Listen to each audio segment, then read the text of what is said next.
Good afternoon, I'm Mai Rodriguez. Today on Newsfeed at noon, Congressman Pantaleon Alvarez files complaints against House Speaker Martin Romualdez and other lawmakers over alleged insertions in the 2025 budget. A day after the campaign period begins, Agri Party List Representative Wilbert Lee withdraws from the Senate race. U.S. President Donald Trump doubling down on his plans to take over Gaza. And the Philadelphia Eagles beat the Kansas City Chiefs to become the Super Bowl 59 champions.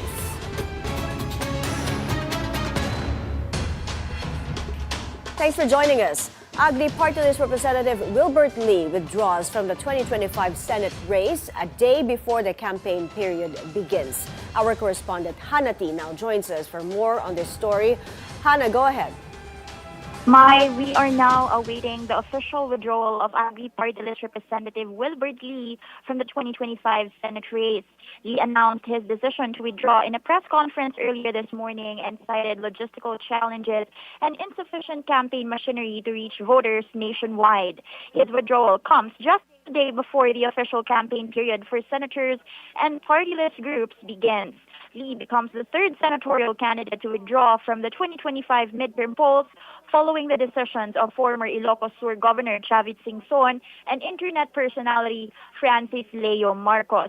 Also this morning, the COMELEC said that all votes cast for a candidate who has withdrawn will be considered stray votes and will not be counted. As of yesterday, over 19.7 million ballots have already been printed, including Lee's name, since his withdrawal has not yet been formally submitted to the COMELEC. Lee was the first senatorial aspirant to file his certificate of candidacy last October and currently serves as a representative of the Agri Party List. He is also a known advocate for health and agriculture, and he promised to continue his advocacy for free medical services and support for farmers and fisher folk, even outside government.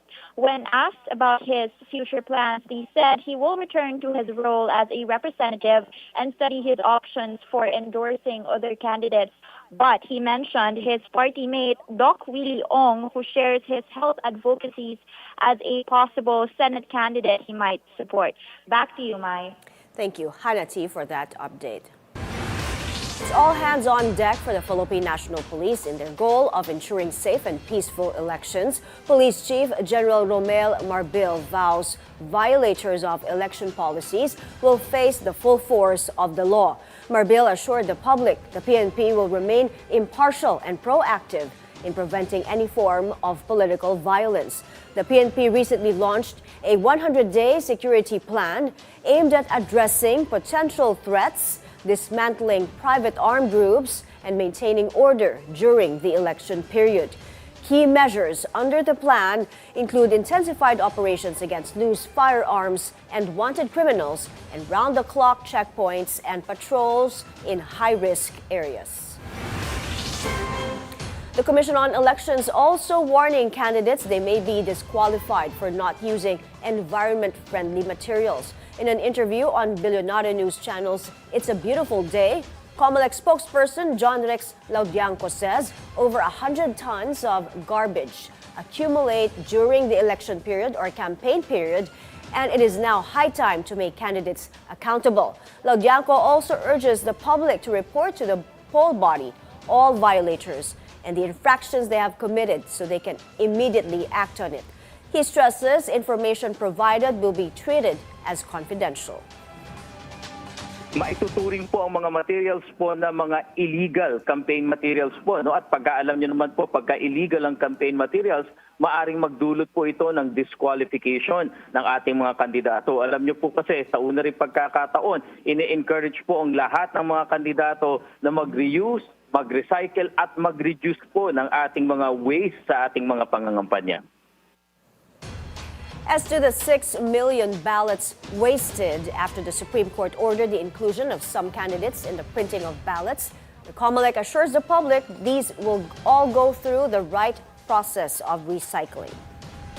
Lahat ng balota po na nasayang po, no? Sabihin na natin, yung 6 million ballots ay nananatili sa COMELEC Santa Rosa warehouse. Hinihintay din po namin kung meron po kaming marereject pang mga balota doon po sa nabanggit po na halos 20 million ballots na naimprenta na.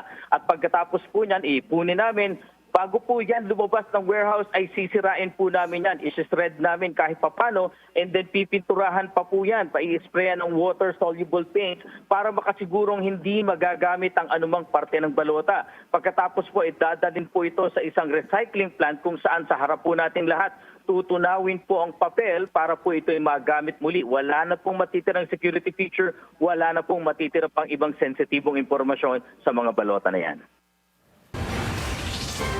Did she or did she not actually resign as Sagip party list nominee last year? Questions hounding Bilyonaryo Caroline Tanchay as she remains on the official roll of the House of Representatives. Tanchay was among the 25 lawmakers who added their endorsement to the impeachment complaint against Vice President Sara Duterte. But Tanchay reportedly stepped down from Sagip back in September through a letter addressed to fellow nominee Rodante Marcoleta. Tanchay is the first nominee of Kamalayan party list for the 2025 elections. Her name appears on the official list of candidates in the COMELEC's website. Tanchay's camp has yet to confirm her resignation from Sagip. A convoy allegedly linked to former Senator Manny Pacquiao is apprehended for using the EDSA busway lane. Transport officials say operatives stopped a black Toyota van leading two vehicles along the restricted busway Sunday afternoon.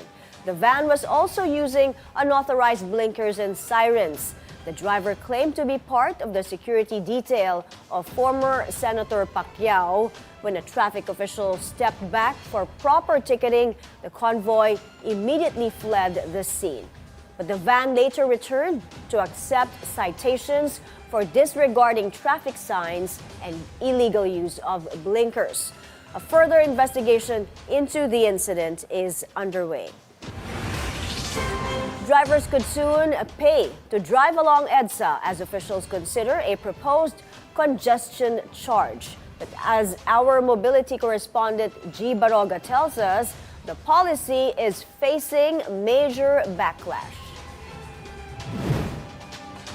The proposed congestion charge for vehicles on EDSA is causing quite a stir among drivers, with many pushing back against the idea. Interior Secretary John Vic Remulla is pitching the plan to get more people to ditch their cars and take public transport instead. But not everyone is opposed. Some motoring experts say it could actually work if done right. If we see how other governments have done it, congestion charges work for as long as, number one, public transportation options will remain. I think that's the first key thing.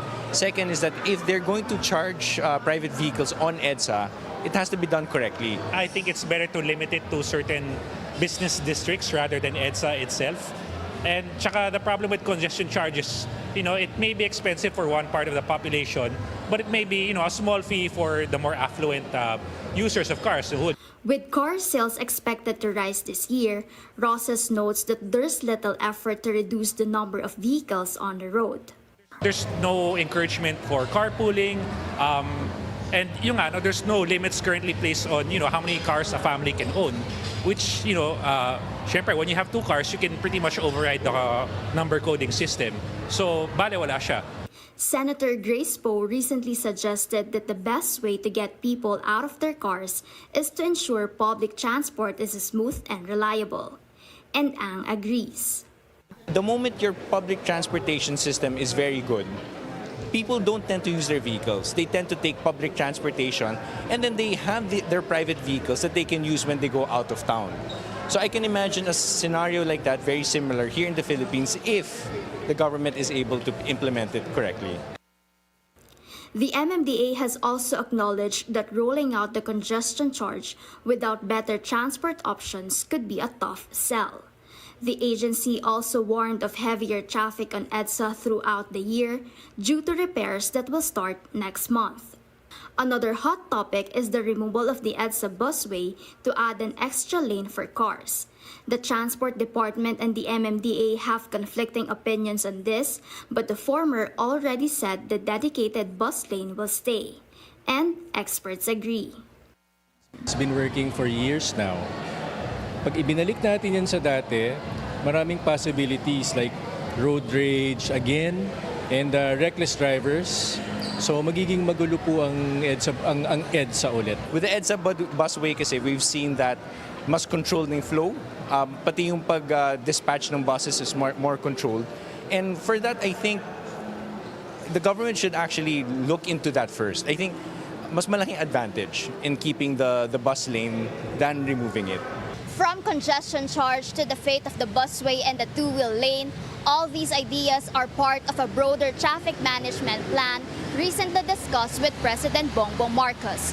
Now the big question, will these plans help ease Metro Manila's legendary traffic mess or just add to the gridlock? For BNC Mobility, G. Baroga. Canada and the Philippines moving closer to having a deal similar to our visiting forces agreement with the United States. Canadian Ambassador David Hartman says Manila and Ottawa are in the final stages of talks to allow deeper cooperation and a more substantive participation in joint and multilateral training exercises. He is hopeful a deal will be ratified and signed before year-end. Aside from the U.S., the Philippines also has defense pacts with Australia and Japan. It is also working on securing similar deals with France and New Zealand. U.S. President Donald Trump isn't backing down on plans to take over Gaza. Trump says he is committed to buying and owning the territory, but could allow parts of the land to be rebuilt by other Middle East countries. The president has been pushing for the permanent relocation of Palestinians. He is open to allowing some refugees into America, but only on a case-by-case basis. We're committed to owning it, taking it, and making sure that Hamas doesn't move back. There's nothing to move back into. The place is a demolition site. I mean, you can't live in those buildings right now. They're very unsafe. But we'll make it into a very good site for future development by somebody. We'll let other countries develop parts of it. It'll be beautiful. People can come from all over the world and live there. But we're going to take care of the Palestinians. We're going to make sure they live beautifully and in harmony and in peace, and that they're not murdered. This has been the most dangerous site anywhere in the world to live in. Trump's trade war escalating as the U.S. president is set to announce new 25% tariffs on all steel and aluminum imports. Trump also readying reciprocal tariffs that would match the rates imposed by other countries. Data shows the largest sources of U.S. steel imports are Canada, Brazil, and Mexico, followed by South Korea and Vietnam. Very simply, it's if they charge us, we charge them almost immediately. But I'll be announcing the details of it, highly detailed, and it'll be great for everybody, including the other countries. But if they are charging us 130% and we're charging them nothing, it's not going to stay that way. Every country will be reciprocal. That's right. Every country. It won't affect everybody because there's some where we have similar tariffs. But the ones that are taking advantage of the United States, we're going to have it's reciprocity, it's reciprocal. We're going to have a reciprocal tariff. China's exporters are shrugging off U.S. President Trump's tariffs. Some say they had already made preparations, while others warn U.S. customers would bear the higher prices. Some traders also say the tariffs wouldn't have any significant impact on them. Before Trump took office, we predicted he would be elected. So what should we do after Trump comes to power? We gathered information from various reports, as well as on platforms like Facebook, YouTube, and Instagram. Based on that, we made strategic adjustments for the company in advance. It's not about reacting immediately when a policy is announced. By then, it would be too late to adapt. I don't think the impact is very significant at the moment. For example, if the U.S. imposes tariffs, we can respond by slightly reducing our profit margins or adjusting costs. In the end, the additional costs will be passed on to the end consumers in their country, meaning they will ultimately bear the consequences of their own economic policies. We're taking a breather. Up next, the Social Welfare Department rolling out a unified PWD ID system to curb the proliferation of fake IDs. We'll discuss this with the agency's spokesperson after the break. Stay tuned.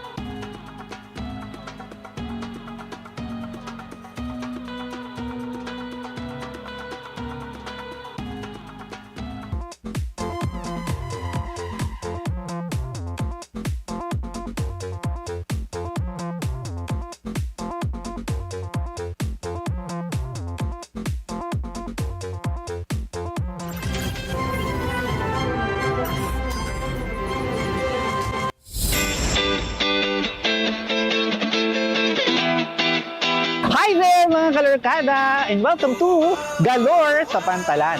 Kung sang team ka man nabibilang mapateam sawi o team wagi, ay para sa iyo ang episode na ito. Kaya tara at samahan niyo ako muli sa isa na namang Galortastic Adventure, Chikahan at Galaan. Mula sa Manila Hotel, una mong makikita, Luntiang, Pilipinas. Makikita din dito ang iba't ibang artworks na likha ng ilan sa ating mga artists. Sa gitnang bahagi naman ng grandstand, makikita ang memorial clock. Ito ay itinayo to recount the Masonic Order dito sa Pilipinas. Sa likod na bahagi naman ng memorial clock, siguradong mapapansin mo ang Tamaraw at Carabao monuments. Pero alam mo ba, Galorkada, na dito sa eksaktong lokasyon ng Tamaraw at Carabao monuments ang orihinal na kinatatayuan ng Independence Grandstand. Ito ang unang pangalan ng Quirino Grandstand. Sa likurang bahagi ng Quirino Grandstand ay ang Quirino Grandstand proper. Kaya para sa mga miyembro ng Team Wagi, dalhin na ang iyong pangga at dito ay gawing memorable ang inyong February 14. Bilang mga restaurant at picture-perfect na mga pasyalan ang durugugin ngayong araw ng mga puso. Kasama na rin dito ang dangwa na bilihan ng mga fresh flowers tulad nito. And for our last destination, nandito tayo ngayon sa Quiapo Church o kilala bilang Minor Basilica of the Black Nazarene. Isa ito sa mga tourist destinations na napakalapit sa Port of Manila. Para sa mga Team Wagi, baka pwede mo naman dito ipagdasal ang inyong Forever We Pangga. And para naman sa mga Team Sawi, pwede mo naman dito ipagdasal na sana bigyan ka na ni Lord ng iyong gawan, o diba? Hanggang sa susunod nating galaan at chikahan dito lang sa Galore sa Pantalan.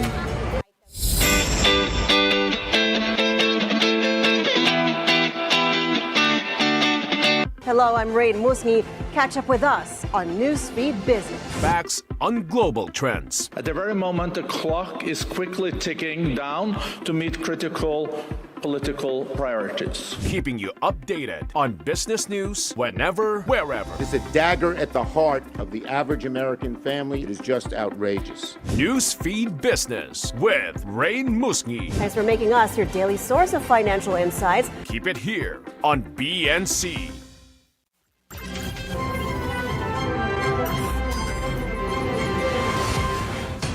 You're back on Newsfeed at noon. House Speaker Martin Romualdez and several other lawmakers now facing complaints before the Ombudsman for alleged insertions in the 2025 budget.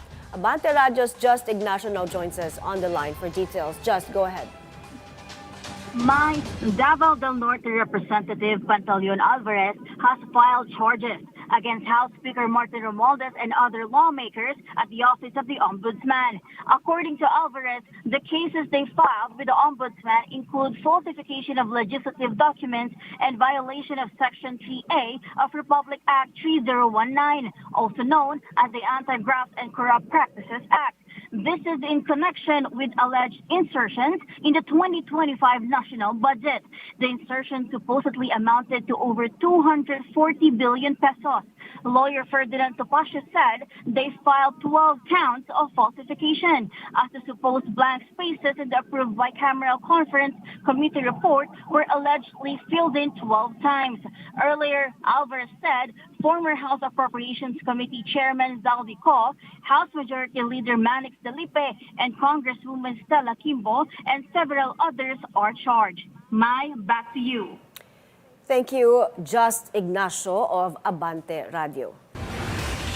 The Social Welfare Department is rolling out a unified PWD ID system to curb the proliferation of fake IDs that have been hurting businesses. To tell us more about this, we're joined by DSWD Assistant Secretary Irene Dumlao. Good afternoon, ASEC Dumlao. Good afternoon, Mai. Good afternoon to all your televiewers. So ASEC, tell us more about this unified PWD ID. I understand this is on pilot implementation already. How is this different from the current IDs? Yes, Mai, you're correct. This is one of the initiatives of the Department of Social Welfare and Development and the National Council for Disability Affairs to address the issue on the proliferation of fake persons with disability IDs and the misuse of the benefits and privileges according to this, accorded to the vulnerable sector in accordance with the Republic Act 10754. So currently, the persons with disability ID is issued by the local government units, and they have different looks. So with the unified ID system, DSWD aims to issue a standard physical ID for persons with disability, and at the same time have a digital ID that will carry or generate the biometrics information of the person with disability to prevent fraud. So using the system, there will just be a unified ID. There's just one face. And the DSWD will be the central authority in issuing this person with disability ID. Because currently, the person with disability ID are being issued by the local government units. So, okay, how can establishments make sure that the new IDs, once this is fully implemented, they're not forged, they're not fake? I mean, I guess the biometrics will help in this regard, right? But will these be easily verifiable? That's correct, because the physical ID will be an RFID-enabled PVC card with high security features intended also for offline use. And with this physical ID, when presented to business establishment, they will be able to access also the system and verify if this is really legitimate and is issued by the DSWD using, of course, the digital ID with the biometric data of the person with disability. The digital ID actually will be accessible via a mobile app or a web portal, which actually have the features such as a QR code for easy verification. Sounds all good, but I hope, diba, barring any technical challenges or, you know, the challenges with our internet, right? So dapat nasa database, easily verifiable, also with a database of the LGU itself, diba po? That's correct, because DSWD will be working with the local government units, particularly with the Persons with Disability Affairs Office, because the application and the submission of documentary requirements will still be done at the local government units, but the issuance of the physical ID will be done by the DSWD. So we'll be closely working with the local government units. And as I mentioned, we'll be using a web-based portal that can really be used for real-time updating and local-level ID verification.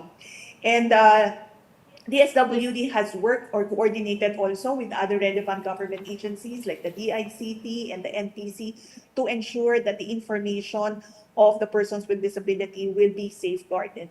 Right. So hopefully this will be fully implemented by June. How is the pilot run going, and how will the government ensure the speedy distribution of the unified IDs and that this isn't going to take ages like what happened to our national IDs? Yes, actually DSWD's plan is to do the pilot run for the unified ID system from January to June of this year.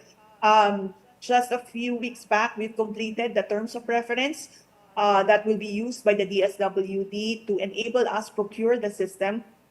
And we hope that after the procurement of the system, we could already start with the actual pilot implementation. Initially, we have identified around 60,000 individuals, 60,000 persons with disabilities, but the Secretary Rex Gatchalian has provided also his inputs, and we might be able to cover around 200,000 persons with disabilities for the pilot implementation of the Unified ID system. So we're looking at July or second semester of this year to finally complete the pilot implementation. And we hope that before the end of the year, we could already scale up the implementation of this and really have this Unified ID system for national implementation. Right. As a final question, so you mentioned 60,000 PWDs, and this could be more. How do they apply? Do they have to register again with the LGU, and how much will it cost? Well, actually, that's one of the concerns that we're also looking at. If the persons with disabilities at the local level need to submit again their application, that will be tackled during the actual pilot implementation of the Unified ID system. But again, we would like to ensure the public, particularly the persons with disability, that DSWD and the NCDA will make this process more easy and convenient for our persons with disability. Right. Thank you so much for joining us today, ASEC Irene Dumlao. Thank you very much, Mai, for having me. From health to education and the environment, the U.S. aid freeze puts development projects here in the country on hold. A former health official says social services are bound to suffer. Our Foreign Affairs editor Jamela Elindogan reports. Less than a month into his presidency, Donald Trump wasted no time pushing his America First agenda. One of his earliest orders, a sweeping freeze on U.S. foreign aid, sent shockwaves across the globe. In the Philippines, at least 39 development projects are now in limbo. Healthcare, education, forest protection, and even the Bangsamoro education program all caught in the crossfire.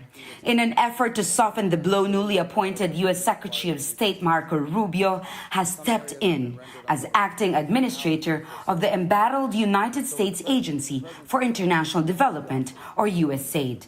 The aid agency has been at the center of the Trump administration's push to tighten control over federal spending, an agenda now being driven by Elon Musk's so-called Department of Government Efficiency.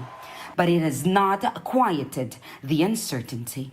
It has already impacted it. The 90-day pause, they've suspended or canceled all of the health and environmental development programs. There are several types of programs that they have for AIDS. One is the Presidential Emergency Fund for AIDS Relief, or PEPFAR. And that has been canceled, but fortunately, our PhilHealth provides for outpatient antiretroviral drugs. Before the freeze took effect, USAID and the State Department had already allocated more than $60 million in fresh funding for these projects in 2024. This amount reflects the pledged refunding, not the full unspent budget. The aid freeze has now disrupted dozens of ongoing initiatives in the Philippines, many funded by USAID and the State Department.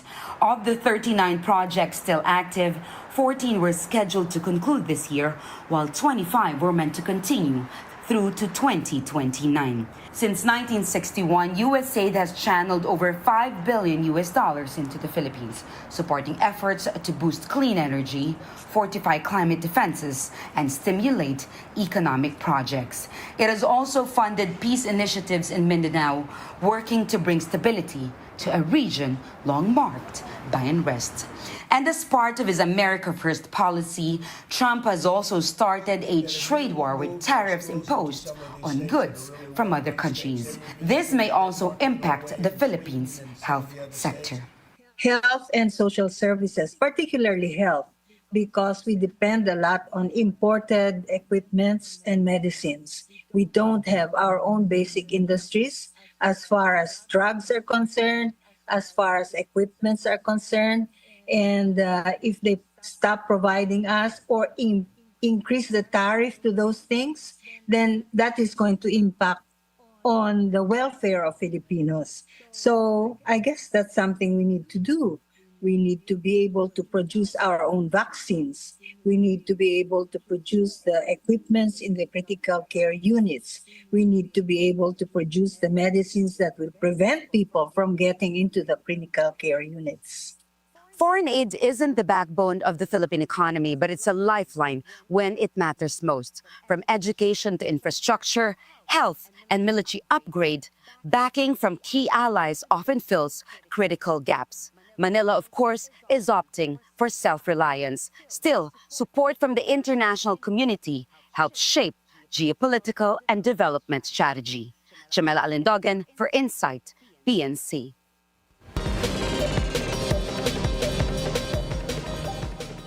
The recent investments of the Maharlika Investment Corporation to the National Grid Corporation can help bring down power rates. That's according to MIC President and CEO Rafael Consing. He also tells Bilyonaryo News Channel's Business 360, giving generation firms the capacity to create enough facilities that can provide electricity will lower electricity costs.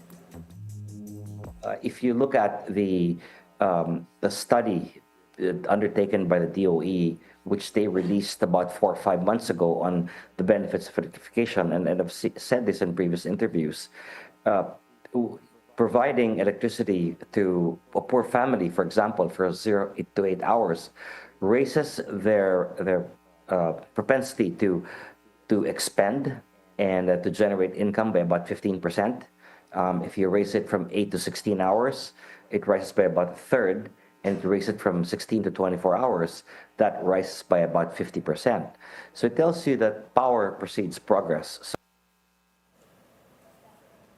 The country's gross international reserves declined to $103.2 billion at the end of January. That's a 3% slide from the $106.3 billion registered in December, a drop of 0.2% from $103.27 billion in January of last year. The central bank cites foreign exchange operations and government deposit withdrawals used to pay foreign debt as the main drivers of the decline.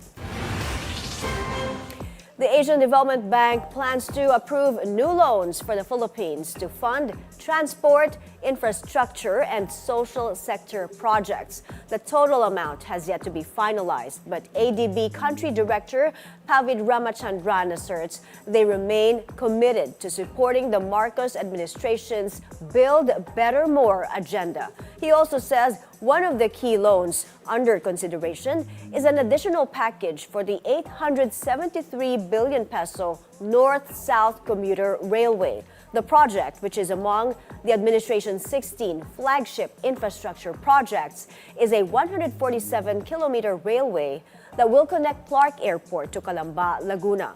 The government targets partial operations by 2028.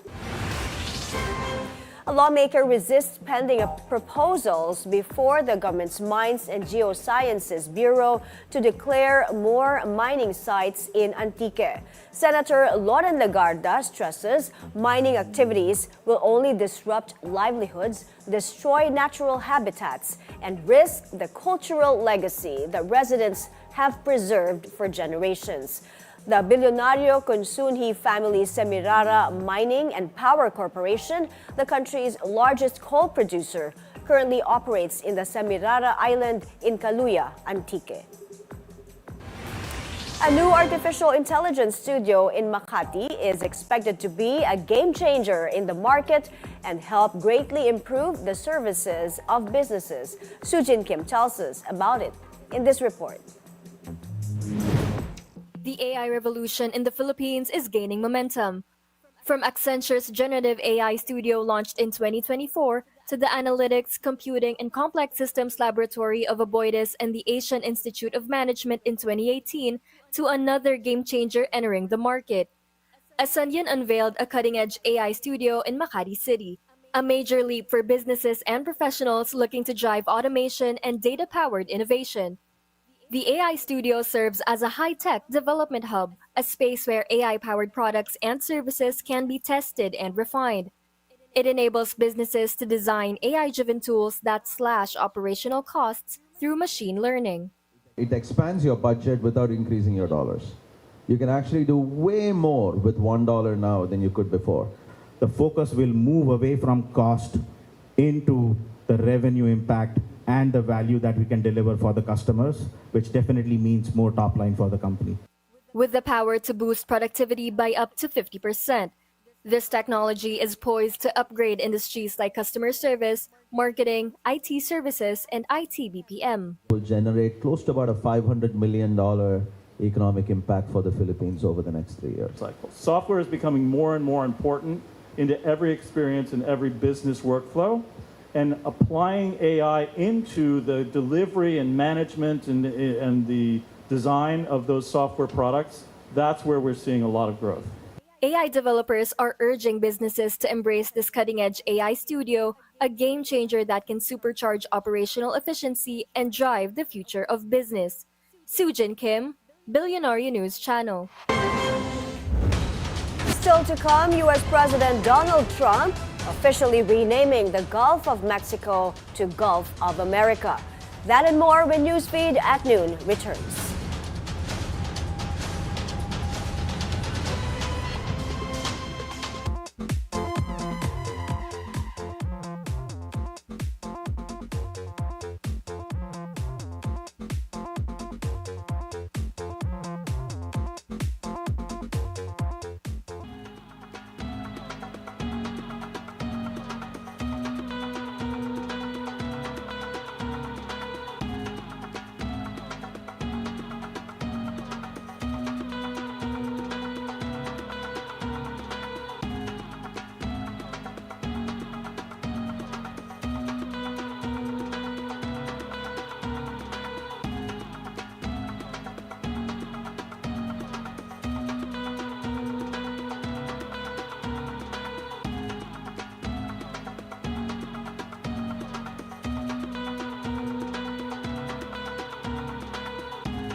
You're back in Newsfeed at noon. Again, the headlines.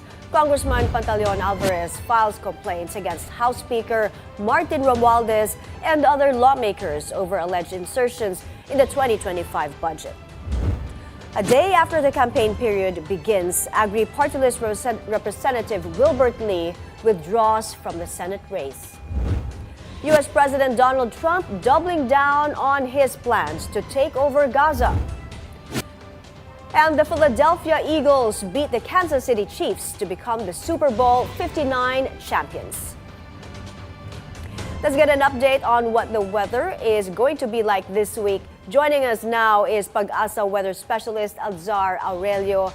Alzar, go ahead. Hello and good afternoon. There are pouring rains over the most of Visayas, particularly whole Visayas, and some part of Bicol region and northeastern part of Mindanao because of the shear line. The shear line is a boundary line between the cool air and warm air. As of this moment, they are experiencing rains over the whole Visayas, Bicol region, and also over the provinces, Dinagat Islands and Surigao del Norte. Here in Metro Manila, we expect a cloudy with rains due to a northeast monsoon. As of this moment, we have no low pressure area, or we have no low pressure area or tropical cyclone inside the Philippine area of responsibility, and also over the parts of Pacific Ocean. The shear line, as based on our analyzed data, will continue to affect Visayas and Southern Luzon today until Wednesday. So starting Wednesday, we expect generally good weather, especially over the Visayas and Bicol region. that are experiencing raining heavy downpour due to shear line and northeast monsoon. Back to you. Okay, so today until Wednesday, maulan, rainy weather for the Visayas, the Bicol region, and some parts of Mindanao. Maraming salamat, Pag-asa weather specialist Alzar Aurelio.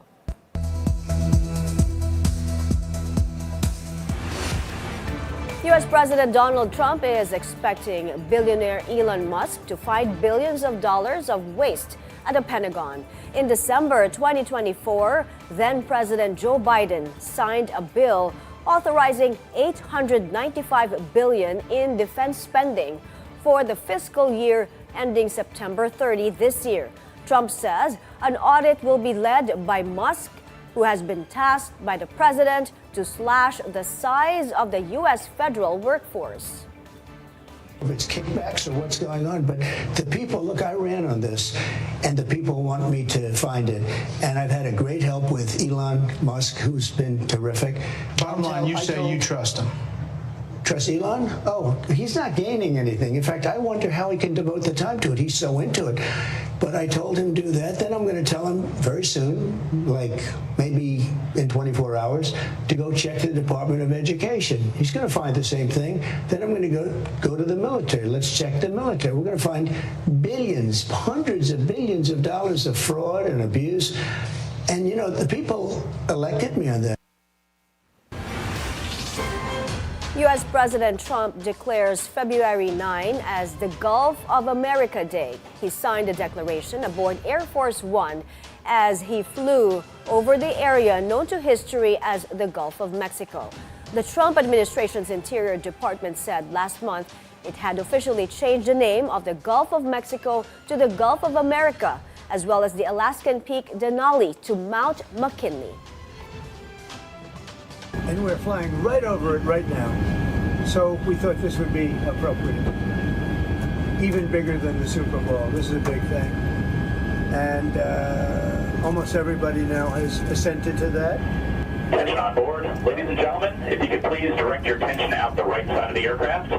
Air Force One is currently in international waters, for the first time in history, flying over the recently renamed Gulf of America.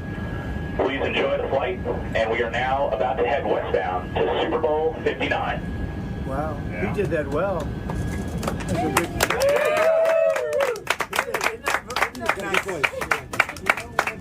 Make America great again, right? That's what we care about. Okay, here we go.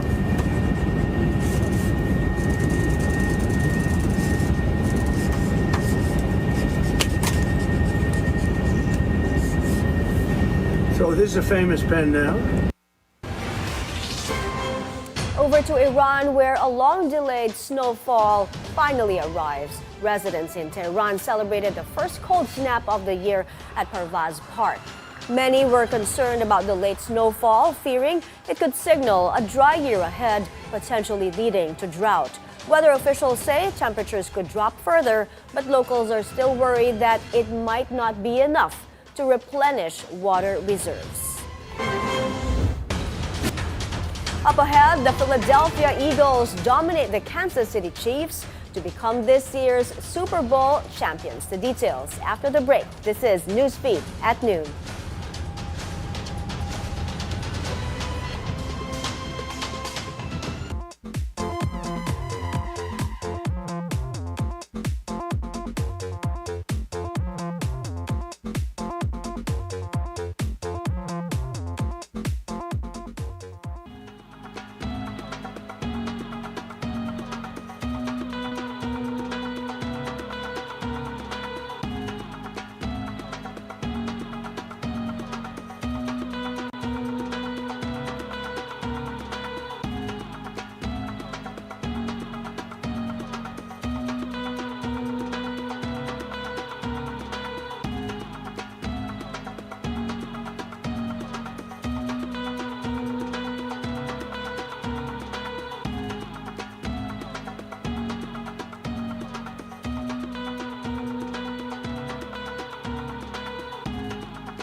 still watching Newsfeed at noon.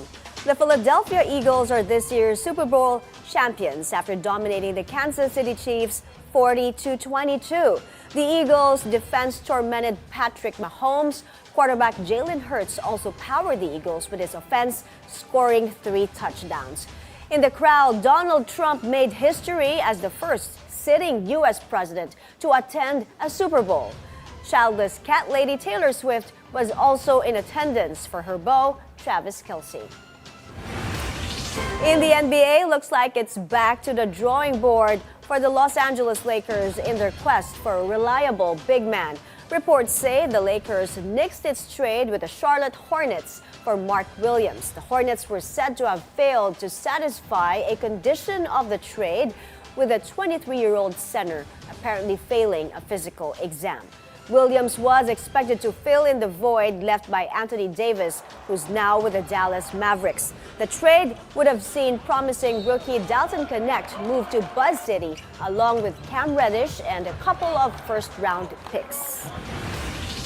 Meanwhile, basketball great Shaquille O'Neal weighing in on the blockbuster deal that sent Slovenian phenom Luka Doncic to the Lake Show. Shaq says he was just as surprised as everyone else over the trade that rocked the world of sports this month.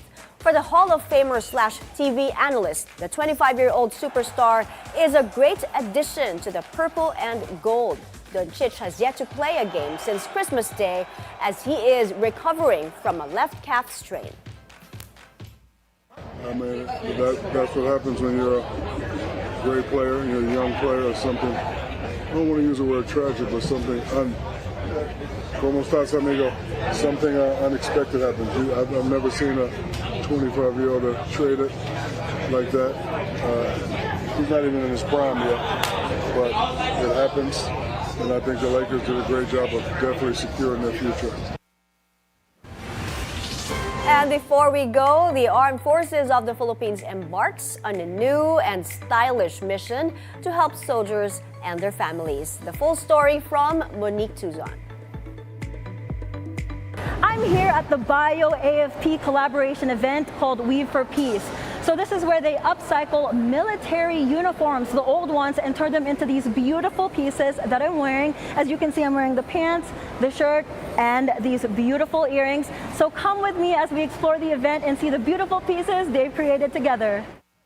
Normally, when you rock camo, it's all about blending in. But trust me, once you see this kind of camo, you're going to want to be seen. Check out this incredible collaboration between the Bio Foundation and the Armed Forces of the Philippines, where they're taking old military uniforms and turning them into pure art.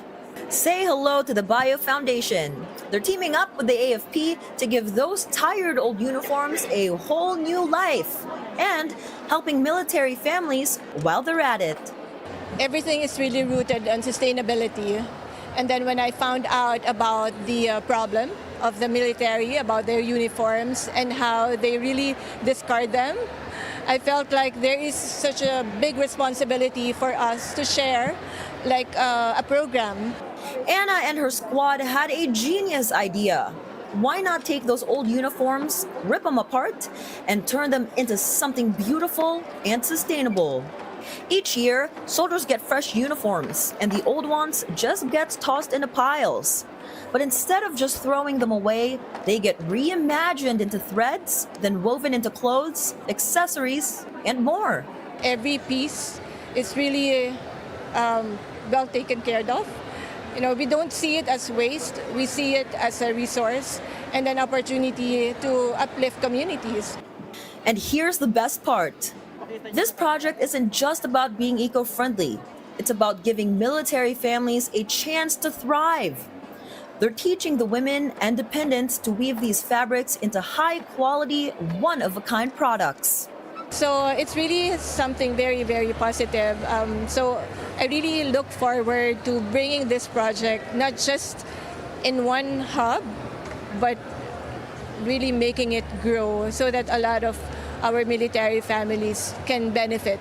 This time we take care of them, right? Because they've been taking care of us. Every piece is packed with stories. Those stripes, those threads, They're not just designs. They represent strength, sacrifice, and service. They also give uplift the heritage of the Filipino. No, if you wear this, you feel proud you're wearing Filipino made, and within the fabric, woven within the fabric, are the spirit of the soldiers. These hand-woven pieces are flying off shelves and online stores because who doesn't love sustainable, stylish, and meaningful products? Through the Weave for Peace initiative, Bio Foundation is showing us that a little creativity and a lot of heart can turn old uniforms into something amazing. So next time you spot one of those gorgeous creations, remember, they're not just clothes. It's a story of strength, love, and military pride. I hope you guys had the best time in this event with me and learned a little something about upcycling fashion into something beautiful. I'm Monique Tuzon, the Bilyonaryo News Channel.